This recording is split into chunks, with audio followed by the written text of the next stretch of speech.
Right. Huge sigh of relief, as John mentioned there, the fact that a few hours ago we found out that it was, according to the FBI, just a lone wolf attack with nobody else involved in this. And as John mentioned, we're just updating now. The game is about 20 minutes in to the game there at the Sugar Bowl. It's about 1.6 kilometers away from where the truck killings happened. And it was interesting because, you know, even within hours, Roesgen, that this awful thing happened, this truck smashing into those people in the French Quarter, within hours, big concrete barriers started going up outside the Sugar Dome. I'm sorry, outside the Super Dome where the Sugar Bowl is held.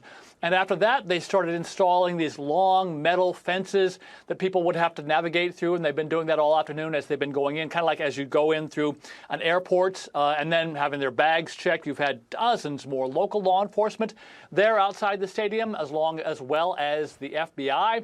You have snipers on roofs. You have helicopters overhead. They have blocked off one of the streets where cars pass by in front of the Superdome. And these bomb-sniffing dogs are going through people's bags.